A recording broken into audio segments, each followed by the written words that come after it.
हम यहाँ पे ये क्या क्या बात कर रहे हैं, देखो यहाँ समझो ध्यान से। देखो इसकी ये एक बहुत महत्वपूर्ण चीज है, ठीक है। यदि इसकी क्वालिटी आपके अंदर आ जाती है तो एग्जाम में बहुत बेनिफिशियल होगा, खास तौर पर कॉम्पिटिशन एग्जाम में बाद में, और अभी आपके बोर्ड एग्जाम्स में भी, और बाद में कॉम्पिटिशन एग्जाम्स में भी बहुत फायदेमंद होता है। समझ जिसको अपन बोलते हैं ना। और देखो कॉम्पिटिशन एग्जाम वगैरह में क्या होते हैं ना, अपन लोग जो है ना 1-2 नंबर से या 4-5 नंबर से पीछे होते हैं। कुछ स्टूडेंट ऐसे होते हैं जो सिलेक्ट हो जाते हैं, कुछ ऐसे होते हैं जो बाहर है, जो अंदर है और बाहर है, पर कुछ ऐसे होते हैं ना जो 2-4-5 नंबर से आगे पीछे। 100 नंबर के पेपर में सिलेक्शन लिस्ट जा रही है, मान लीजिए 72 पर, आपके आए जी 65, 68, बस 4-5-6 नंबर का दायरा। मेरे साथ तो ऐसा बहुत बार हुआ है, मैं तो 1 नंबर 2 नंबर से गया हूं बहुत बार, मेरे को तो बहुत अखरा ये सब, ठीक है। तो ये ऐसा क्यों होता है, और ये बता रहा हूं मैं आप लोगों को, ये यदि आपके अंदर ये जो क्वालिटी मैं बता रहा हूं ना अभी, जो यदि ये क्वालिटी आपके अंदर डेवलप हो जाती है तो आप ये जो 2-4-5 नंबर, 4 नंबर, 5 नंबर, 7 नंबर से जो छूटते हैं ना कॉम्पिटिशन से आगे जाकर, अभी तो 11वीं में आगे जाके छूटोगे, मतलब ऐसा होता ही है, 12वीं पर कॉम्पिटिशन जाओगे तो ये सब चीजें होती है, जनरल चीजें ये। तो ये आपके साथ नहीं होगा और आप 72 को क्रॉस कर जाएंगे, मतलब जो है 2-4-5 नंबर चूक जाते हैं अपन, जिंदगी भर कास्ट रह जाता है ना, वो कास्ट आपके साथ नहीं रहेगा यदि ये क्वालिटी आपके अंदर डेवलप कर लेते हो आप। तो बता रहा हूं मैं क्या है, बहुत ध्यान समझना। मैं ये बोल रहा हूं कि परीक्षा में जब आप बैठे हो, और पढ़ा तो है आपने साल भर चीजों को, और ऐसा भी नहीं है कि ये पहली बार पढ़ रहे हो, पर 6वीं से लेकर के 6 क्लास से लेकर के आज 11-12 क्लास तक जो एजुकेशन आपने लिया है, तो उसमें ये सब चीजों की, इसके बारे में कहीं ना कहीं थोड़ा मोड़ा सब चीजों को पढ़ा है पहले आपने। तो कोई पहली बार पढ़ रहे हो ऐसा नहीं है, पर समझे नहीं हो, ठीक है। मैं आपको एक ऐसा ट्रिक दे रहा हूं, आप परीक्षा में बैठे हो और साल भर तो आपने उस क्लास को, उस विषय को साल भर तो आपने दिया है और पढ़ा है उसके बारे में, पर याद नहीं है। आपको प्रश्न आ जाता है कोई, आप रटते हो तो याद नहीं है, छोड़ के आते हो। पढ़े हो ना, पढ़े हो उसको, समझ के पढ़ो उसको, और उसको रिलेट करो उसके नाम के साथ। जब याद भी कर रहे हो, जब उसको पढ़ रहे हो ना, तो उसमें रटो मत, याद कर रहे हो उसको रटो मत, समझ के याद करो और उसके नाम के साथ रिलेट करो। ज्यादातर मैं बता रहा हूं आपको 60 से 70% जो नाम होते हैं उनके काम के आधार पर ही होते हैं। अभी मैं बता रहा हूं बहुत सारा, मैं क्या बता रहा हूं ध्यान समझना अभी, ठीक है। बहुत जबरदस्त चीजें आपको मिलेगी यदि समझते हो आप। 60 से 70% चीजें उसके नाम में ही छुपी रहती है, उसकी परिभाषा, सूत्र, फलाना ढेकाना, उसका संबंध उसके नाम में ही। मैंने यहां लिखा है एक अभी, और ऐसे और भी बताऊंगा मैं आपको अभी, ठीक है।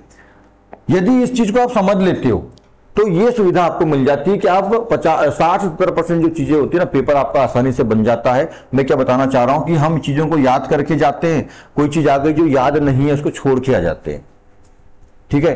तो आपको कोई चीज याद नहीं है और पेपर में उसको बनाना है, पेपर छोड़ना नहीं है, पूरा 100% पेपर करके आना है आपको। याद नहीं भी है फिर भी करके आना है, चीजें आपको नहीं आती, याद नहीं किए थे आपने, फिर भी आपको 100% करके आना। आप कर सकते हो ऐसा, पर एक अलग तरह का जो माइंड आपके अंदर वो होना चाहिए, वो समझ होनी चाहिए, और वो मैं बता रहा हूं आपको क्या है। आपको आ गया जी प्रश्न 2 नंबर का, है ना। हम बात कर रहे हैं अनुगतिक सिद्धांत की, है ना। हमारा 9 यूनिट जो है अनुगतिक सिद्धांत का अपन कर रहे हैं। इसके रिवीजन मान लेते, रिवीजन है तो अनुगतिक सिद्धांत पढ़ रहे हैं। और आपको मैंने बता दिया कि भाई अनुगतिक सिद्धांत हम किसके लिए पढ़ रहे हैं, निकाय के लिए। किसके लिए पढ़ रहे हैं, निकाय के लिए पढ़ रहे हैं। निकाय का मतलब तंत्र, समूह, ठीक है। यहां पे अपन अणुओं का, पिंडों का समूह को तंत्र या निकाय बोलते हैं, ठीक है। अपन ने 10वीं में पढ़े थे, क्या पढ़े थे, 2 चर वाले रैखिक समीकरण निकाय। निकाय का मतलब युग्म, जोड़ा, समूह, ठीक है। हम यहां स्पेशल किस निकाय की बात कर रहे हैं इस अध्याय में, गैसों के निकाय। पदार्थ मतलब स्पेशली गैस। अच्छा, ये पदार्थों के तो बारे में पढ़ रहे हैं, पर गैस के बारे में क्यों पढ़ रहे हैं कि यहां पे हम बात कर रहे हैं अनुगतिक सिद्धांत, अणु के गतियों के सिद्धांत के बारे में। अनुगति ठोस, द्रव, गैस में सबसे अच्छी किसमें समझ में आएगी, गैसों में, क्योंकि उसके अणु पास पास होते हैं, ठोस के तो उसमें गति उतना समझ में नहीं आती है, द्रव थोड़ी दूर होती है, पर गैस में सबसे ज्यादा दूर होती है, तो उसमें गति को अपन अच्छे से ऑब्जर्व कर सकते हैं, समझ सकते हैं, उसको महसूस कर सकते हैं। इसलिए गैसों के निकाय यहां पे लिया हुआ है, ठीक है। तो इतनी बात समझ में आ गई भाई कि गैसों का निकाय। अब आपको प्रश्न आता है कि ऊर्जा का समविभाजन नियम क्या है, किसे कहते हैं, समझाइए वगैरह वगैरह। आपने याद नहीं किया, पढ़े तो हो ना, और मेरे से पढ़े हो ना, मैंने समझाया ना आपको, और मैं क्या समझाता आप लोगों को मालूम। मैं तो पूरा कान पकड़, हाथ पकड़, पैर पकड़, सिर पकड़, सप्पा पकड़, पूरा अंदर घुस जाओ उसके, समझ गए कि नहीं? तो ऊर्जा का सम विभाजन नियम आ गया ना। नाम देखो, मैं क्या बोला, चीजों को जब पढ़ते हो तो नाम से रिलेट करो, जब याद करते हो तो नाम से रिलेट करो। बहुत जल्दी याद होगा, और याद नहीं भी होना तो इतना समझ में आ जाएगा कि यार रिलेट करके कैसे अपन बना सकते हैं। ऊर्जा का सम विभाजन नियम, किसका?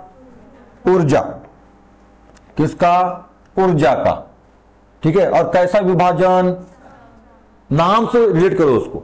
ऊर्जा का सम मतलब समान, विभाजन नियम, नियम को, नियम सिद्धांत जो भी है। तो ऊर्जा को समान भागों में बांटना, ऐसे ही हुआ कि नहीं हुआ? ऊर्जा का सम विभाजन नियम, ऊर्जा को सम मतलब समान और विभाजन का मतलब बांटना, फैलाना, बांटना। किसमें? बस ये गैस निकाय को ध्यान रखना पड़ेगा किस अध्याय क्वेश्चन था। अरे तो अनुगतिक का, वहां तो गैस निकाय की बात थी। तो किसी, अब आपको दोनों अब याद नहीं किए थे पर प्रश्न आ गया ऊर्जा का सम विभाजन नियम बताइए, तो बिल्कुल बनेगा यदि ध्यान देके पढ़े और रिलेट किए थे आपने उसको, मतलब उसके नियम को, जो भी उसका नियम था, सिद्धांत था, उसको यदि उसके नाम से जोड़ करके समझे थे ना, बराबर 2 नंबर का या 4 नंबर 3 नंबर जो भी क्वेश्चन है वो सब बनेगा आपसे बिल्कुल, और छूट के नहीं आएगा। जो स्टूडेंट ऐसी पढ़ाई करता है ना, उसका पेपर कभी छूटता नहीं और सिलेक्शन पक्का होता है, और उसके 72 में 72 बराबर आते, ज्यादा आते हैं उसके, ठीक है। इस बात को समझो, ये कम में बम है, इसी को बोलते हैं smart work, not hard work. Doctor है अब वो घोटों पे लिख लिख के याद कर, पगला कहीं का, है ना। स्मार्ट हार्ड वर्क, हार्ड नहीं स्मार्ट, है ना। लोग 10 घंटे पढ़ते हैं, तुम 2 घंटे पढ़ो, 8 घंटे मस्ती मार गए। बम थोड़ा जिम में जाओ, बॉडी वॉडी बनाओ, खूबसूरत रहो, तभी तो पटेगी भी अच्छी वाली है। पटेगा अच्छा कहां से है कि नहीं? देखिए, तो अपने को मालूम है कि भाई अनुगति सिद्धांत और गैसों के निकाय के बारे में पढ़ रहे हैं। नियम कैसे बनाओगे? किसी गैस के निकाय में या किन्हीं गैसों के निकाय में ऊर्जा को, ऊर्जा जो है समान भागों में बटी रहती है, विभाजित रहती है, ठीक है। गैसों के निकाय में उनकी संपूर्ण ऊर्जा बोल दो, गैसों के बहुत सारे होंगे, उनकी संपूर्ण ऊर्जा ऐसा बोल सकते हो, आप बोल सकते हो उसमें। गैसों के निकाय में, गैसों के तंत्र में उनकी संपूर्ण ऊर्जा समान भागों में वितरित रहती है, फैली रहती है, बटी रहती है, विभाजित रहती है। इसे ही ऊर्जा का समविभाजन नियम कहते हैं। लो 2 नंबर पाओ, घर जाओ, है कुछ। अब माना कि वो पुस्तक में जो भी रूप में लिखा होगा, पर उसका मतलब वही है। यदि वो याद है तो अच्छी बात है, जैसा लिखा है वैसा लिखो, पर नहीं है ना तो यही नियम है। अच्छा मेरी बात सुनिए, समझ में आ रही है बात? याद रहेगा बिल्कुल। गैसों के निकाय, हाँ अच्छा, पर आपको ये मालूम होना कि ये नियम किस बात के लिए दिया गया था या किस लिए। तो मैं तो आपको बताता हूं, पहले मैं तो पढ़ाई शुरू करने से पहले पूरी प्रस्तावना बताता हूं, समझिए आ रही ना बात, कि भाई किस लिए ये अध्याय हम किस लिए पढ़ेंगे, या ये अध्याय में हम क्या पढ़ेंगे। वो अध्याय का जो नाम है, शीर्षक है, उसके मतलब को समझाया। तो मैंने बोल दिया अणुगतिक सिद्धांत, मतलब अणुओं में जो गति होती है उनके सिद्धांत नियमों के बारे में पढ़ने वाले हैं भैया इस अध्याय में हम। अणुओं की गति, तो भैया अणु कौन? पदार्थ कैसे मिलकर बनता है? परमाणु से। परमाणु से मिलकर क्या बनते हैं? अणु। मतलब पदार्थ के बारे में पढ़ रहे हैं अपन, पदार्थों के अणुओं की गति। तो पदार्थ कितने प्रकार के? मुख्यतः 3 प्रकार के। 3 पदार्थ मतलब ठोस, द्रव, गैस। और अणुओं की गति को हम ठोस, द्रव, गैस में सबसे अच्छा किसमें समझ सकते हैं? गैसों में। तो गैसों का निकाय, है ना। और अच्छा ये बताओ, ये वायु है ना, हवा की अपन बात कर रहे हैं, ये वायु जो है गैसों का निकाय है कि नहीं? निकाय है ना। Oxygen, carbon dioxide, nitrogen, argon, krypton, xenon, बहुत सारी वायु, सब जलवाष्प भी है, वो धूल का बहुत सारी चीज है। तो निकाय होगा कि नहीं? वायु क्या है? गैसों का निकाय। इसमें बहुत सारे प्रकार की गैसों के अणु हैं जिनको हम इनकी गतियों को समझ सकते, पर वो पानी से कहीं ज्यादा, द्रव से कहीं ज्यादा हम गैसों में, हवाओं में समझ सकते हैं उनकी गतियों को, ठीक है। तो इसलिए यहां पे गैसों का निकाय लिया। तो किसी गैस के निकाय में उसकी संपूर्ण ऊर्जा का विभाजन समान रूप से होता है, इसी को ऊर्जा का समविभाजन नियम कहते हैं। है कोई याद करने वाली चीज? बस समझने वाली चीज, ठीक है। हमने इसके पहले पढ़ा है बहुत सारे, ऐसी बहुत सारे, मैं तो जब भी मैंने बोला ना 60 से 70% जो चीजें होती है ऐसी होती है। आप रिलेट करके पढ़ते जाओ, बस पढ़ने का तरीका बदलो, बस रटने घोटने वाला नहीं, सरकारी नौकरी वाला नहीं, समझने वाला, जीवन कनेक्टिंग वाला, है ना। फिर लग गई तो ठीक, नहीं लगी तो जिंदाबाद, वो भी कर लेंगे जी, है ना। ओम पटने को नहीं लगी फिर भी कर रहा है ना, पर्याप्त कमा लेता हूं, ठीक है। नाम भी है, काम भी सब है, ठीक है। अच्छा देखो समस्थानिक, समभारिक, बहुत सारी चीजें हैं, ऐसे भी नाम याद आ गया तो मैं बताऊं। अच्छा जी, समस्थानिक को कोई याद करने की जरूरत है? समस्थानिक ये 9वीं में था, 10वीं में रहा होगा, 11वीं में भी, 12वीं में भी रहेगा और आगे भी मिलेगा। कब भी याद नहीं करना है, शब्द से रिलेट करो। सम, देखो ये सम का मतलब क्या आया था? सम का मतलब हो गया समान, और स्थानिक मतलब स्थान। हाँ, इतना बार याद होना कि ये शब्द किनसे संबंधित है। मैंने क्या बोला पहले? किससे संबंधित है ये मालूम होना, किससे संबंधित है। तो समस्थानिक, संभारिक ये तत्वों से संबंधित चीज है। किससे संबंधित है? तत्वों से संबंधित है। परमाणु क्रमांक, परमाणु भार, तत्वों से। अब मेरे को अब याद आ गया कि भाई ये जो दोनों शब्द हैं वो किससे संबंधित है? तत्व से। एलिमेंट, तत्व, धातु, परमाणु, है ना, जो भी धातु। हाँ, समस्थानिक और संभारिक। तो सम मतलब समान, और स्थानिक यानी स्थान। तो बताओ तत्वों का स्थान कौन बताता है? तत्वों का स्थान कौन बताता है? परमाणु क्रमांक या परमाणु संख्या बोलते हैं इसको। परमाणु क्रमांक या परमाणु संख्या तत्वों का स्थान बताता है। तत्वों का स्थान मतलब परमाणु क्रमांक या परमाणु संख्या। क्या मतलब हुआ जी? समान परमाणु क्रमांक। तो आप थोड़ा सा यहां बोलना पड़ेगा आपको, थोड़ा ये भी ध्यान रखना पड़ेगा थोड़ी मोड़ी चीजों को। एक ही तत्व के ऐसे परमाणु, और वो भी एग्जाम्पल है, भी एग्जाम्पल में आ जाता है, उसको भी याद नहीं करना, एग्जाम्पल समझ में आ जाता है। वो अभी बता रहा हूं मैं, समझ जाओ बस। एक ही तत्व के ऐसे परमाणु जिनका परमाणु क्रमांक तो समान है परंतु परमाणु भार असमान होता है, अलग अलग होता है, भिन्न भिन्न होता है, उनको समस्थानिक कहते हैं। अच्छा, ये भी जरूरी नहीं है कि परमाणु भार अलग अलग होता है बोलें। एक ही तत्व के ऐसे परमाणु जिनका परमाणु क्रमांक समान होता है समस्थानिक कहलाते हैं। हो गया? अरे भैया, जब परमाणु क्रमांक समान होते हैं बोल दी तो सीधी सी बात है, परमाणु भार असमान होगा, समान होगा, वो बात का मैटर है। बस मेन बात तो ये है ना, ठीक है। तो यहां पे पर दोनों को बोल देना, दोनों ही बोलना कि, है ना, एक ही तत्व के ऐसे परमाणु जिनका परमाणु क्रमांक यानी स्थान, परमाणु क्रमांक या परमाणु संख्या बोल सकते हो, समान होता है, और परंतु परमाणु भार, दो ही बात तो होती है। परमाणु क्रमांक, परमाणु भार, इलेक्ट्रॉन, प्रोटॉन, न्यूट्रॉन, पांच चीज होती है। पांच चीज, उसमें से दो प्रमुख कौन है? परमाणु क्रमांक, परमाणु भार। अच्छे जानते हो सब पांचों के बारे में, तो मेरा स्टूडेंट तो अच्छे जानता ही है, वो तो नहीं जानता तो आना ही मत यहाँ पर, इतना समझाने के, ठीक है। इधर आना ही नहीं, जिसको समझ में आती मत आना, ठीक है ना। एक बार बताओ आप लोगों को, अब भी मैंने कहीं सुना था, किसी आदमी ने बड़ी अच्छी बात कही है, नहीं ये चाणक्य नीति में है। हाँ, वो मैं चाणक्य नीति को बड़ा पढ़ता हूँ, मेरे पास उसकी बुक भी, और मैं इसमें सोशल मीडिया भी बहुत फॉलो करता हूँ उसको, मतलब पढ़ता हूँ। तो चाणक्य ने कहा ये बात कि किसी आदमी को आप बहुत सुधारना चाहते हो, मतलब कोई बिगड़ा आदमी है उसको सुधारना चाहते हो ना आप, और बहुत ज्यादा सुधारने के लिए यदि उसको आप प्रेशर करते हो, मतलब बहुत उसको सुधारने में दबाव देते हो ना, तो वो आपका दुश्मन बन जाएगा। समझ में आ रही बात? यदि आप कोई बिगड़ा आदमी है उसको सुधारना चाहते हो, सुधारने के लिए बहुत प्रेशर कर रहे हो और वो ध्यान नहीं दे रहा है, और उसको आप प्रेशर कर रहे हो का मतलब वो ध्यान नहीं दे रहा है भाई आपको, क्योंकि किसी आदमी सुधार रहे और प्रेशर करना पड़ रहा है उसको, इसका मतलब वो ध्यान नहीं दे रहा है। वो ध्यान नहीं दे रहा है और आप उसको जबरदस्ती सुधारना चाहते हो कि सुधार, तो वो आपको दुश्मन बन जाएगा। वो आपको गलत मानेगा, आपको गलत प्रचार करेगा, आपके दुश्मन का तरह काम करेगा। तो ऐसे आदमी को जो सुधरना ही नहीं चाहता उसको मत सुधारो। इसलिए ओम पटले बोलते इसको समझ में आती तो आना, और नहीं आती तो दूसरे कोचिंग से वहां जाना, क्योंकि मेरे को दुश्मन नहीं चाहिए। ये तो तुम्हारी जाके ना, ऐसे वाकई ऐसा होता है बिल्कुल रियल में। यदि मैं जैसा मेरा तरीका पढ़ाने का आपको समझ में आता है तो आओ, नहीं तो दूसरा कोचिंग जिंदाबाद, वहां जाओ, कोई दिक्कत नहीं, उनकी भी चलना चाहिए। पहले मेरी चलेगी तो उनका क्या होएगा फिर, तो वो उंगली करेंगे फिर उनका भी चलना चाहिए, ठीक है। तो जिसको समझ में नहीं आती ना, वो बाहर जाकर के बदनामी करता, अबे वो सर ना कहाँ क्या क्या बताते हैं, पता नहीं ऐसा वैसा, है ना, लिखा देते रटा देते। तो हमको, मैं लिखा रटाने वाला तो काम ही नहीं मेरा, मैं बार बार बोलता हूँ, जिसको लिखना रटना है, लिखना है, रट्टूता बनना है ना, तो वो मेरे कोचिंग में आओ मत। जिसको समझना है पूरी लाइफ को और ऐसा पढ़ाई करना है तो वो मेरे पास आना, मैं पहले ही बोलता हूँ, ठीक है। इसलिए भगा देता हूँ, चलो भग जाओगे यहाँ से, कोई दिक्कत नहीं जमता, जाओ जल्दी। पैसे के लिए ओम पटले नहीं बैठा है ना, पैसे के लिए मेरे पास बहुत सारे साधन है और बहुत पर्याप्त है, ठीक है, भगवान का दिया काफी। कौन सा अपने को अंबानी से रेस करना है, अदानी से रेस करना है कि नहीं, ऐसा।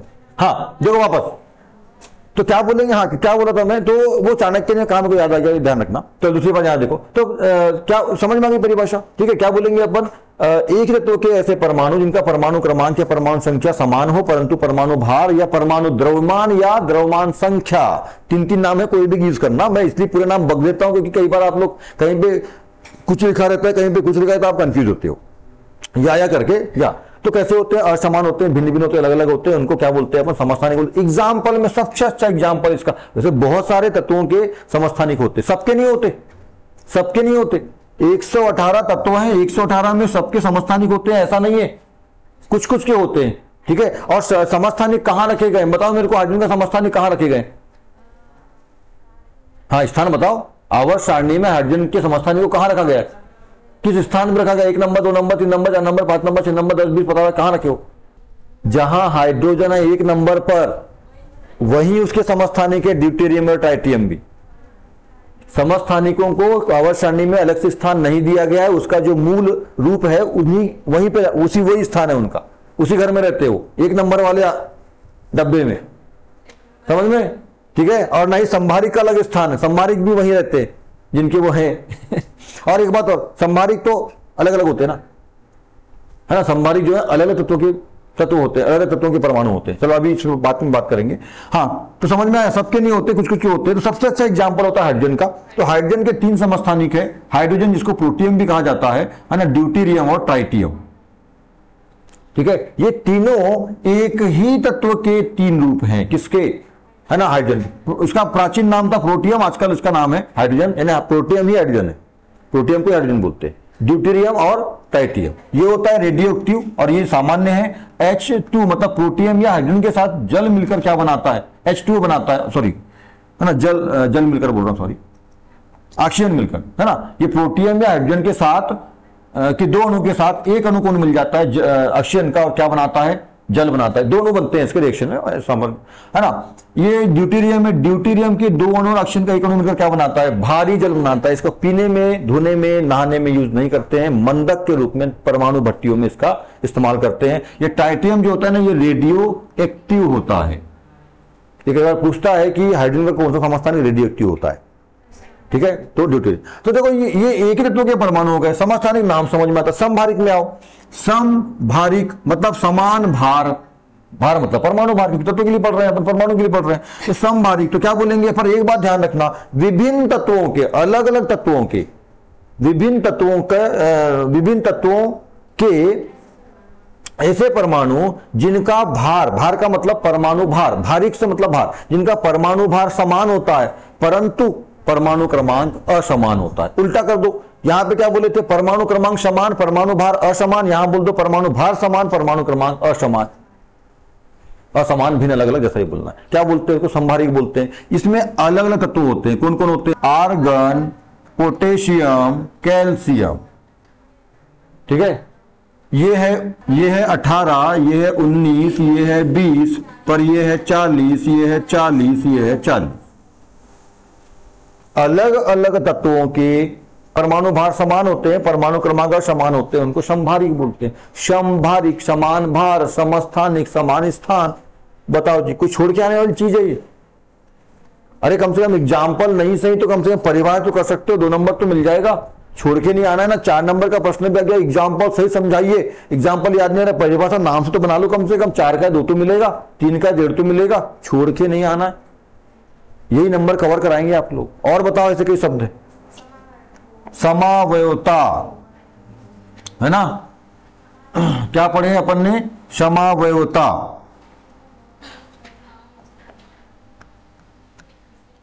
समावयवता मतलब समान अवयव।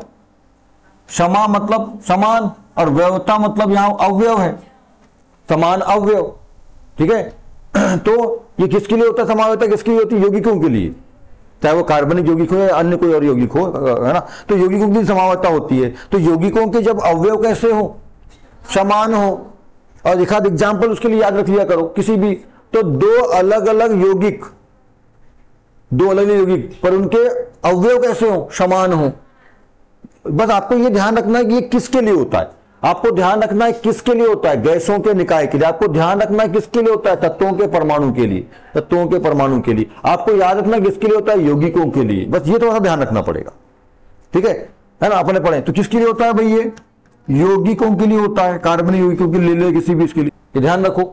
और क्या नाम है ना, क्या नाम है इसका, समावयवता मतलब समान, और वयोता मतलब अवयव, अवयव ऐसा याद रखना, अवयव थोड़ा सा वयोता से अवयव याद रहेगा। तो यौगिक, तो ऐसे यौगिक है ना, ऐसे अलग अलग यौगिक जिनमें अवयव कैसे हो, समान हो, जैसे ग्लूकोज फ्रक्टोज, जैसे ग्लूकोज फ्रक्टोज। सूत्र क्या होता है, C6H12O6, ऐसे और बहुत सारे हैं। अच्छा एग्जाम्पल यही। अब ये दोनों अलग अलग यौगिक हैं, अलग अलग पदार्थ हैं। ग्लूकोज अलग पदार्थ होता है और फ्रक्टोज अलग होता है। हाँ, माना कि दोनों मिलकर के फिर चीनी बनाते हैं, सुक्रोज बनाते हैं और जल का कण निकलता है, या उसी से टूटने से ही दोनों बनते हैं, है ना, उत्क्रमणीय अभिक्रिया होती है दोनों के अंदर। पर माना कि ग्लूकोज अलग पदार्थ है, अलग यौगिक है, फ्रक्टोज अलग यौगिक है, इनका प्रॉपर्टी सब अलग अलग होता है, इनका केमिकल प्रॉपर्टी, फिजिकल प्रॉपर्टी सब अलग अलग होता है, परंतु इनका जो सूत्र होता है ना, अवयव इनके बीच में जो सूत्र होते हैं ना, वो सेम होते हैं। इसमें कार्बन 6, इसमें भी कार्बन 6, अवयव की मात्रा कार्बन की समान, हाइड्रोजन 12, हाइड्रोजन 12, ऑक्सीजन 6, ऑक्सीजन 6, क्या हो गया, ये समावयवी। बताओ, नाम से याद रखो जी, कभी आता है तो छूटना नहीं चाहिए। श्रृंखला समावयवता, उसकी श्रृंखला में क्या रहेगा, अंतर रहेगा। स्थान समावयवता, स्थान में अंतर रहेगा, कोई ग्रुप इधर जुड़ा है, कोई ग्रुप उधर जुड़ा है, ठीक है। प्रकाशिक समावयवता पढ़े थे ना अपन ने, सिस्ट्रांस समावयवता, ऐसा पलट जाएगा सिस्ट्रांस में, पक्ष विपक्ष, है ना। एक ग्रुप यदि एक ही तरफ जुड़ा है, दोनों तरफ ऐसा तो समान समपक्ष, और एक इधर जुड़ा है, एक इधर जुड़ा है लेफ्ट राइट में, तो उसको विपक्ष, सिस्ट्रांस समावयवता बोलते हैं इसी को। क्या है यार, सब चीजें वहीं के वहीं। तो ये चीजों को ना नाम से, ऐसे बहुत सारे हैं, ऐसे बहुत सारे। अब किस किस के नाम बताऊं। एक बात तो ये हो गई। दूसरी बात इसी में बिल्कुल परीक्षा के लिए बहुत जरूरी है ना, और एक बेस्ट स्टूडेंट की यही पहचान होनी चाहिए, ठीक है। कम में बम की इसलिए बोलता हूं, 10 घंटे मत पढ़ो, 4 घंटे पढ़ो, पर ऐसे पढ़ो, और 6 घंटे बाकी और चीजों पर ध्यान दो, है ना। उनका भी ख्याल रखो, तो तुम्हारे लिए बड़े चिंतित है लोग उनको थोड़ा समय दिया करो, ठीक है, ध्यान दो। हाँ, एक तो ये बात हो गई। दूसरी बात एक और कि यदि सूत्र मालूम है, अच्छा कोशिश ये करो कि चीजों के सूत्र याद रखो। अच्छा, अपन जब मैथ्स वगैरह बनाते थे ना 9th 10th में, अभी तो आप अभी बनाते हो पर अभी थोड़ा कम हो गया, पर 9th 10th में मैथ्स बहुत पढ़े अपने। सूत्रों का इस्तेमाल बड़ा होता है मैथ्स में, किसी भी चीज के लिए, क्षेत्रफल निकालना, ये निकालना, आयतन फलाना दिखाना, बहुत सारा कुछ पढ़े अपन। ये सूत्रों का इस्तेमाल बहुत होता है। अभी 11वीं 12वीं में जो है अपन, जो मतलब 11वीं में 12वीं में फिजिक्स केमिस्ट्री पढ़ते हैं ना, और वो फिजिक्स में खासतौर पर अपन जो डेरिवेशन बनाते हैं, व्यंजक, केमिस्ट्री में बनाते हैं, केमिस्ट्री में कम है, फिजिक्स में ज्यादा है, तो बनाते हैं ना व्यंजक वगैरह बनाते हैं, तो वो व्यंजक का मतलब क्या है, अपन बोलते हैं सूत्र बोलते हैं ना, वो सूत्र स्थापना पढ़ रहे हैं अपन, और उन्हीं का प्रयोग करते फिर आंकिक प्रश्नों में। हमारे साथ बड़ी समस्या होती है जब हमारे पास, अभी जब से एनसीईआरटी हुआ है ना, तो 2 से 3 क्वेश्चन न्यूमेरिकल बिल्कुल आते हैं 11वीं 12वीं में, और आगे भी मतलब, तो अपन लोग फट जाती है न्यूमेरिकल देखकर, अपन थ्योरी रटने घुटने वाले लोग, जबकि मालूम है सूत्र का डेरिवेशन किया है। अच्छा, डेरिवेशन याद है आपको, सूत्र मालूम है, डेरिवेशन याद है और बनाते आता है, पर सर डेरिवेशन नहीं आया सर, उसके ऊपर ना क्वेश्चन आ गया, फंस गए। अबे तो जब सूत्र मालूम है और वहां पे दिया है और ज्ञात करना है। मैथ्स में नोटेशन क्या करते थे आप, प्रश्न में दिया था इतना इतना इसका मान, इतना इतना इसका मान, सूत्र आपका मान, सूत्र रखो, मान रखो, गुणा भाग करो, आ गया आंसर। वही तो यहां करना है ना, फटती क्यों है तुम्हारी डेरिवेशन देख करके, है। मैं तो बताऊं ना, ऐसे खतरनाक लोगों आप लोग की वो डेरिवेशन जो है सर पूरा बनता है सर हमसे, सूत्र तक पूरी स्थापना मालूम, पर क्वेश्चन आ गया छोड़ के आ गए सर, वो न्यूमेरिकल आ गया था। अरे दिमाग तो दौड़ा पहले। अभी 12वीं फिजिक्स में कैसा हुआ तो बताया था मैंने आप लोगों को, है वो छोड़ के आ गया, सर न्यूमेरिकल आ गया।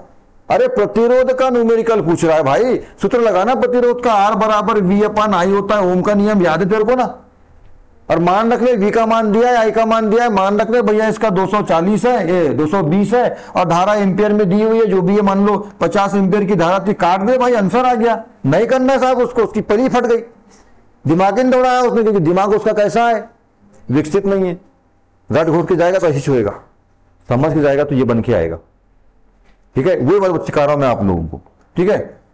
छोटे छोटे से क्वेश्चन है। हाँ, तो सूत्रों का प्रयोग बहुत ज्यादा होता है। आप लोगों को मैं बार बार बोलता हूं, किसी भी चीज के सूत्र को याद रखो, सूत्र को याद रखना। जैसे मैं बता रहा हूं सिंपल सिंपल ही, बहुत सारे हैं ऐसे, कई बार बताया भी हूं पहले। F बराबर ma, याद रख लो भाई। W बराबर F इंटू एस, याद रख लो। ठीक है, P बराबर M इंटू वी, है ना, MV जो भी है, याद रख लो। और ऐसे कई सारे, इसी को समझ लेते हैं अपन इतने को। ठीक है, अब इतनी सारी बातें तो आपको जानते हो। पहले इसके बारे में बात करता हूं। देखो, आपको यदि किसी चीज का, किसी राशि, किसी बात का सूत्र यदि मालूम है तो समझ लो 4-5 चीज मालूम है उसकी। आप क्या क्या मालूम है? पहले परिभाषा, राशि, परिभाषा के साथ साथ राशि, कौन सी राशि सदिश से अदिश है। ठीक है, उसके बाद मात्रक भी मालूम है, समझ लो उसका। और मात्रक के बाद मात्रक दोनों ऐसा ही, अच्छा इसमें मात्रक में भी आपको एसआई भी मालूम है, समझ लो। और सीजीएस भी मालूम है, समझ लो। और क्या? हाँ, विमी सूत्र, विमी सूत्र, ये सब आपको मालूम। अच्छा, एक और चीज इसमें कर लेता हूं मैं, परिभाषा के साथ सूत्र यहां पे कर लेता हूं, बीच में सूत्र। ये 5 चीजें होती है जी। ठीक है, ये 5 चीजें होती है, परिभाषा, सूत्र, राशि, मात्रक और विमी सूत्र, 5 चीजें। इन 5 में से आप किसको याद रखो? सूत्र को। तो ये परिभाषा थोड़ा लंबा तो याद नहीं लिखी जाती है, तो परिभाषा, इनमें से कोई भी एक चीज मालूम है ना आपको, कोई भी एक चीज, 5 में से कोई भी एक चीज मालूम है तो बाकी 4 आपकी आराम से बन जाना है, आराम से बन जाना है। अच्छा, जनरली होता क्या है मैथ्स में, खासतौर पर अपन ने अभी तक पढ़ा, क्या होता है? 5 में से 4 मालूम रहना चाहिए तो 5वें का मान ज्ञात होगा आपका। मैथ्स में जनरली क्या होता है, ये 5 चीजें हैं, 5 में से 4 के मान आपको मालूम होना चाहिए, तब 5वें का मान निकलेगा। पर ये बड़ा अच्छा है जी, 5 में से 4 नहीं, 5 में से केवल 1 मालूम होना बस, तो बाकी 4 याद कर सकते हो आप। पर इसका ट्रिक और इसका दिमाग विकास आपका होना चाहिए, मैं बता रहा हूं। सूत्र 5 में क्या याद रखना? सबसे अच्छा याद रखो सूत्र, सबसे अच्छा सूत्र याद रखो। देखो जी, सूत्र आपको मालूम है, ठीक है, यहां पे लेते हैं किसका है, ये बल का, बल का सूत्र आपको मालूम है। अब बल का सूत्र मालूम है तो परिभाषा बनाते हैं। देखो, नंबर 1 क्या बना रहे हैं? परिभाषा। कैसे बनेगी? यहां बीच में कोई चिन्ह नहीं, मतलब गुणा। दो राशियों के बीच में कोई चिन्ह नहीं होता, मतलब गुणा होता है। ये बल है, ठीक है, सूत्र आपको मालूम है, ये है ना, उसका अपन हिंदी लिखते हैं यहां पे, बल बराबर द्रव्यमान, द्रव्यमान गुणित त्वरण होता है सूत्र इसका, सब संकेत रूप में कर लिया, ठीक है। अच्छा, बल का सूत्र और होता है, बल बराबर दाब गुणित क्षेत्रफल, पर हमको अभी बल बराबर ये वाला लेके चलना है, ठीक है, द्रव्यमान गुणित त्वरण। अब परिभाषा बना रहे हैं अपन, कैसे बनेगा? किसी, अच्छा ये बात जैसे मैंने पहले भी कहा कि किस संबंध में बोल रहे हो, किस संबंध में वो बात हो रही है, उसको समझना, ठीक है। भाई बल किस पर लगता है? किसी वस्तु पर, किसी कण पर, किसी पिंड पर। बल की बात चल रही है ना, बल किस पर लगेगा? किसी वस्तु पर, किसी कण पर, किसी पदार्थ पर। तो अपन यहां बोलना पड़ेगा अपने को किसी वस्तु या किसी पदार्थ, या कण बोल देता हूं, वस्तु बोल देता हूं मैं, अब उसको पदार्थ कण सब वही है, किसी वस्तु के द्रव्यमान, एम कौन है? द्रव्यमान। परिभाषा बना रहे हैं, सूत्र मालूम है आपको, बस बनाने का तरीका आपको मालूम होना चाहिए। बताता हूं, पेपर छूट के नहीं आएगा, बिल्कुल एक क्वेश्चन छूट के नहीं आएगा, आप समझ लो पहले, ठीक है। किसी वस्तु के द्रव्यमान और त्वरण, बीच में क्या है? गुणा है, कि गुणनफल को बल कहते, ठीक है। अच्छा, बटे वाला कुछ सूत्र नहीं आया यहां पर, क्यों? कोई सूत्र होता है बटे वाला, W/T, ठीक है, हाँ ये, ठीक है, क्योंकि वो अनुपात वाला आ जाएगा, इसलिए मैंने बोला, ठीक है, अनुपात वाला लाने के लिए, भाग वाला लाने के लिए, हाँ समझ में आया? सिंपल है बिल्कुल। किसी वस्तु के द्रव्यमान और त्वरण के गुणनफल को क्या बोलते? बल बोलते, है ना। द्रव्यमान और त्वरण का गुणनफल बराबर क्या होता है? बल होता है। बन गई परिभाषा। माना इसकी 4 परिभाषा, 5 परिभाषा बन जाएगी। और जरूरी बिल्कुल नहीं है कि एक चीज की कोई एक ही परिभाषा होती है, हाँ नियम एक ही होता है, सिद्धांत एक ही होता है, पर परिभाषा तो आप कई तरीके से बोल सकते हो। माना एक आध दो चीजों में परिभाषा सीमित रहती है, पर बहुत सारी चीजों में परिभाषा को आप कई तरीके से बोल सकते हो। जैसे अभी संभारिक और समस्थानिक बोले अपन। अब मैंने बोला भाई एक ही तत्व के परमाणु क्रमांक जब समान हो और परमाणु भार असमान हो, आप बोल सकते हो एक ही तत्व का परमाणु संख्या समान हो और परमाणु द्रव्यमान समान असमान हो, बोल सकते हैं नहीं बोल सकते? उसके पर्यायवाची जो है, उसके जो समानार्थी है वो यूज कर सकते हो आप वहां पर, है ना। बल की कई परिभाषा होती है। बल वह धकेल या खिंचाव है जो वस्तु में परिवर्तन ला देता है। बल वह धकेल है जो वस्तु में विस्थापन उत्पन्न कर देता है। बल वह खिंचाव है जो वस्तु में विस्थापन उत्पन्न कर देता है। बल वह धकेल या खिंचाव है जो वस्तु में वस्तु की गति को बढ़ाया घटा देता है। ले जी, कई तरह के सूत्र। दाब और क्षेत्रफल के गुणनफल को बल कहते हैं। यही हो गई, 4-5 परिभाषा हो गई। तो कोई भी लिख लो ना, तो सबसे अच्छा है आप सूत्र से याद रखो, सूत्र वाली लिख लो। कौन सी वाली? किसी वस्तु के द्रव्यमान और त्वरण के गुणनफल को बल कहते हैं। सूत्र आपका आ गया। अच्छा, राशि कैसे निकालोगे उसका तरीका बता दिया मैंने आप लोगों को, शॉर्ट। वो थोड़ा एक दो चीजों पे थोड़ा लागू नहीं होता, वो तो आपको मालूम है कि एक चीज सबने अपार रखती, वह दिख गया है ना, तो वो सदिश है, और वह नहीं है तो वो अदिश है। पर कुछ कुछ जो आपको बता दिया मैंने कौन कौन सा, जैसे बल को वल पढ़ना है, पढ़ने के लिए, ध्यान रखने के लिए, तो वह जिसमें सदिश जिसमें नहीं है वो अदिश है। पर एक आध दो अपवाद, विद्युत और विद्युत संबंधित राशियां, विद्युत और विद्युत से संबंधित राशि द्रव्यमान, द्रव्यमान में भी आधा हुआ है, और विद्युत में भी वह है, आवेग, विभव, विभांतर, है ना, ये सब जो है आवेश, इनमें वह ये अदिश होती है, बाकी सब वह वाले सदिश है।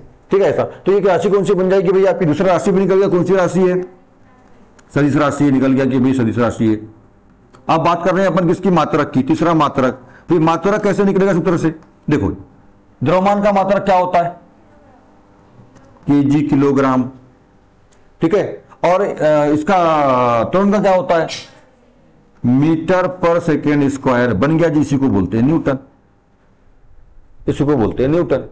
हो गया द्रव्यमान का मात्रक और त्वरण का मात्रक। अब सब त्वरण का नहीं मालूम है तो त्वरण का बस मालूम होना चाहिए, है ना, तो त्वरण का मात्रक आपका ये हो गया, बन गया किलोग्राम मीटर पर सेकंड स्क्वायर को न्यूटन बोलते हैं। अब क्या बनाना है आपको, क्या बनाना है, विमी सूत्र बनाना है, बताओ, है ना। अच्छा सीधे मात्रक बनाना है, बना लो। न्यूटन का क्या होता है, यही कर लेता हूं, न्यूटन का क्या होता है, डाइन, ठीक है। अच्छा इसमें करना है, दूसरे में कन्वर्ट कर सकते हो आप, देखो केजी का ग्राम, केजी का ग्राम, मीटर का सेंटीमीटर, और सेकंड का सेकंड ही होता है, ये बन गया। इसी को अपन क्या बोल देंगे, सॉरी डाइन, क्या बोलते हैं इसी को, डाइन, ठीक है, क्या बोलते हैं इसको, डाइन बोलते हैं। डाइन का संकेत नहीं होता कोई, डाइन ही बोलते, डायन, डाइन जो भी ऐसा बोलते। अब विमी सूत्र आप लोगों को मालूम है, विमी सूत्र हमेशा बड़ी कोष्टक के अंदर बड़ा एम, बड़ा एल और बड़ा टी MLT के रूप में लिखते हैं। आवश्यकता पड़ने पर कुछ कुछ में थीटा वगैरह भी जुड़ता है ताप को दिखाने के लिए, ठीक है। एम है क्या भाई,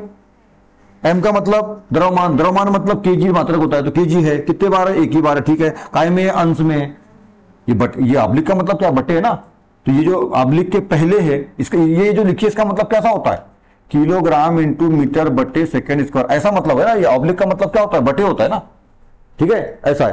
तो काय में ये अंश में, ठीक है, एक बार है तो एक रहेगा। ये कौन है, मीटर, मीटर का मतलब किसका मात्रक होता है, मीटर लंबाई का, तो लंबाई आ गई, लंबाई कितने बार है, एक बार है अंश में, ठीक है, ये भी रहेगा, है ना, एक लिखने की जरूरत यहाँ पे नहीं है। और समय कितने बार है, 2 बार, पर कैसा है, नीचे, तो 2 बार है, और कैसा है, नीचे, तो हर में मतलब माइनस लगाते, और यदि प्लस में ऊपर है तो क्या लगाते हैं, प्लस में रहता है। तो यहाँ पे MLT-2, एम के ऊपर 1 की घात है, एल के ऊपर 1 की घात है, लिखते नहीं है, 2 की घात यदि रहती तो लिखते हैं, 2 या 3 की, 1 3 लिखते, हाँ, पर माइनस में तो लिखना पड़ता। तो MLT-2 ये बन गया, ये आपका बल का मात्रक, विमी सूत्र। एक सूत्र मालूम है बस आपको, क्या मालूम है, एक सूत्र बस याद है आपको, एक सूत्र से आपने सारी कहानी जो है उसकी परिभाषा, मात्रक, उसकी परिभाषा, उसका मात्रक वात्रक सारा कुछ बना लिया। बताओ, ऐसा दिमाग अपना रखो बना के, होगा कि नहीं होगा काम, ये एक चीज से पूरा सब कुछ बन जाएगा उसका। दूसरे में आते हैं, देखो ये क्या है, कार्य बराबर बल गुणित विस्थापन, परिभाषा बताओ इसका। अब वो कार्य की परिभाषा में यदि कोई वस्तु में बल लगाने पर वह ऐसा वैसा, छोड़ दो उसको, याद है, ठीक है, नहीं है तो कोई दिक्कत नहीं है। विस्थापन में क्या मगरी बल पहले बोल देना, किसी वस्तु के बल और विस्थापन के गुणनफल को कार्य करते हैं। किसी वस्तु के बल और विस्थापन, कार्य कब होता है, जब किसी वस्तु को अपन बल लगा रहे हैं और उसमें विस्थापन हुआ तो कार्य हुआ, और विस्थापन नहीं हुआ तो कार्य नहीं हुआ। कार्य 3 प्रकार का होता है, धनात्मक, ऋणात्मक, शून्य, ठीक है, ऐसा होता है। तो ये परिभाषा बन जाएगी आपकी इसकी, है ना। किसी वस्तु में बल लगाने पर यदि उसमें विस्थापन होता है तो कार्य हुआ, मतलब कार्य कहेंगे उसको, कार्य कहते हैं ऐसा। किसी वस्तु पर बल, किसी वस्तु के बल और उसके विस्थापन के गुणनफल को कार्य कहते हैं, ठीक। अब कार्य राशि कैसी है भैया, तो कार्य में वो आ रहा है क्या, नहीं आ रहा है, वो नहीं आ रहा है, मतलब क्या हुआ, अदिश, ठीक है, अदिश कर दो उसको, है ना। राशि कैसी अदिश हो जाएगी। अच्छा इसका वो क्या बन जाएगा, मात्रक। तो मात्रक तो जूल होता है पर याद नहीं है। अब याद होता तो फिर अपन ऐसी बात क्यों करते, याद नहीं है हमको, पर सूत्र तो मालूम है ना आपको, ठीक है। तो बल का मात्रक क्या होता है, न्यूटन। और ये क्या है, विस्थापन, विस्थापन मतलब दूरी, लंबाई, दूरी, लंबाई। विस्थापन मतलब क्या होगा भाई, मैं किसी चीज को इसको ढकेल के वहां पहुंचा दिया, मतलब क्या किया मैंने, दूरी तय किया ना, ठीक है। और दूरी काय में होती है, लंबाई काय में होती है, मीटर में, ठीक है, काय में होती है मीटर में, तो क्या लिख देंगे, मीटर। लो जी, न्यूटन इंटू मीटर हो गया। और न्यूटन इंटू मीटर को क्या बोलते हैं, जूल बोलते हैं। क्या बोलते हैं, जूल। न्यूटन इंटू मीटर को क्या कहा जाता है, जूल कहा जाता है, तो ये जूल बन गया। तो आप ऐसा लिखोगे तो भी सही है, ठीक है। अच्छा, इसी को अपन ऐसा लिख सकते हैं क्या, किलोग्राम इंटू मीटर स्क्वायर पर सेकंड स्क्वायर। देखो ऐसा था ना, किलोग्राम मीटर पर सेकंड स्क्वायर, ये बन जाए किलोग्राम मीटर स्क्वायर पर सेकंड स्क्वायर, क्योंकि 1 मीटर तो बढ़ रहा है न्यूटन में, तो यहाँ की मीटर बढ़ा दो ना और स्क्वायर कर दो ना इसका, तो बन गया वही है। मतलब न्यूटन में 1 मीटर बढ़ा दो क्या बनता है, जूल बनता है ना। बल के मात्रा में 1 मीटर और घुसेड़ दो क्या निकलेगा, जूल निकलेगा, ठीक है। ऐसा बन गया इसका मात्रा। अच्छा, जूल का अभी तो हो गया, ऐसा ही मात्रा सीधे से बोलो जूल का, ठीक है। कन्वर्ट कर दो इसी को, कन्वर्ट कर दो इसी को, क्या हो जाएगा, ये ग्राम, ये हो जाएगा सेंटीमीटर स्क्वायर, ये हो जाएगा सेकंड स्क्वायर, बन गया आपका चीज मात्रक। पर जैसे इसको जूल बोलते हैं, इसको क्या बोलते हैं यहाँ पे, अर्ग बोलते हैं, क्या बोलते हैं इसको, अर्ग, बन गया। यूनिट सूत्र बन जाएगा आपका। तो यूनिट सूत्र में करना क्या है, जो यहाँ पे बना था वही है, पर यहाँ आप मीटर कितने हो गए, 2, यहाँ कितना था 1, तो बदलो एल पे, mL2T-2 हो गया जी। तो थोड़ा सा कनेक्टिविटी और ऐसा पढ़ो यार, तब मजा आएगा चीजों को करने का। चलो बटे वाला कर लेते हैं। अच्छा, ये किसका है, संवेग का, क्या परिभाषा बन जाएगी, किसी वस्तु के द्रव्यमान और वेग के गुणनफल को संवेग कहते हैं। और संवेग तो शब्द ही ऐसा है जी, संवेग नाम में परिभाषा छुपी है। शम, शम मतलब शहती, शहती मतलब होता है द्रव्यमान, और वेग तो है ही, वेग तो है ही। तो शहती मतलब कौन हो गया, द्रव्यमान, और गुणित क्या हो गया, वेग। तो द्रव्यमान गुणित वेग बराबर क्या, समवेग। नाम में छुपा है उसके, तो परिभाषा नाम में चाहिए उसके हिंदी में। सूत्र नहीं भी याद करोगे तो नाम में चाहिए, है ना। शम का मतलब शहती और वेग का मतलब वेग। शहती मतलब होता है द्रव्यमान, द्रव्यमान गुणित वेग, है ना। संवेग में यहाँ पे सम और गुणित वेग नाम में छुपा है। तो संवेग द्रव्यमान और शहती बोल सकते हैं, है ना। तो द्रव्यमान और वेग के गुणनफल को संवेग कहते हैं, बन जाता है उसी से। परिभाषा क्या बनेगा उसका,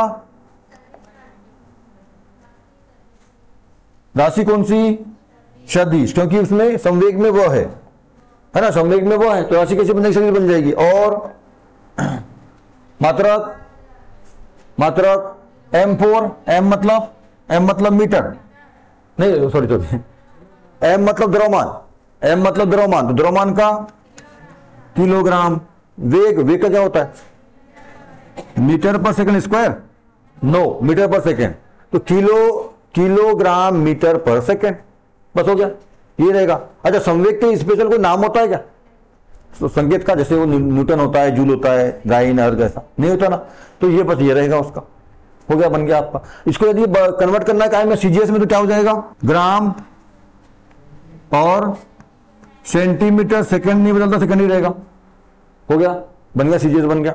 इसका आप यूज कर सकते हो, क्या बन जाएगा, mLT, ठीक है।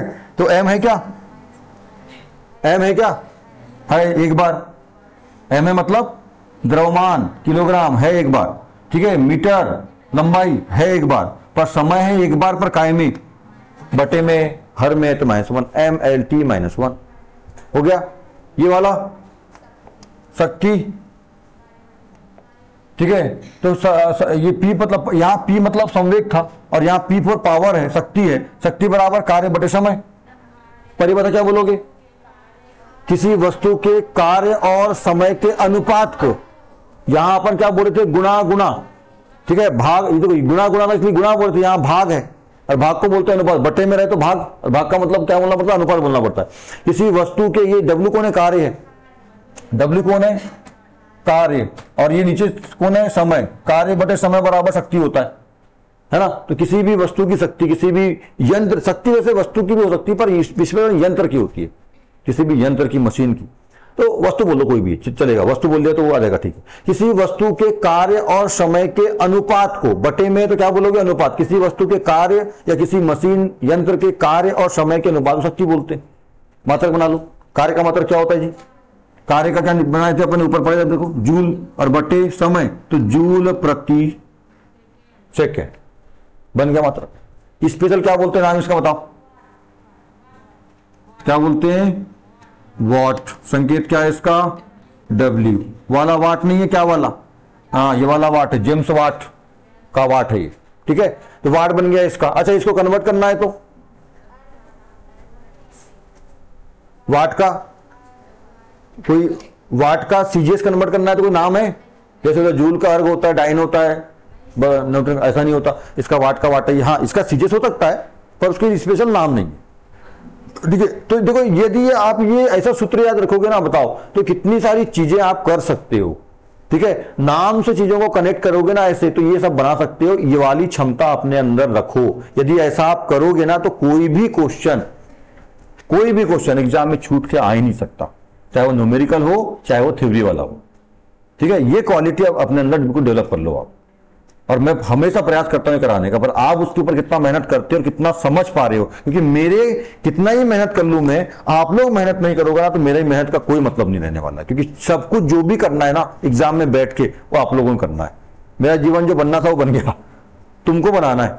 सारी मेहनत, मेरे से ज्यादा मेहनत आप लोगों को करना है।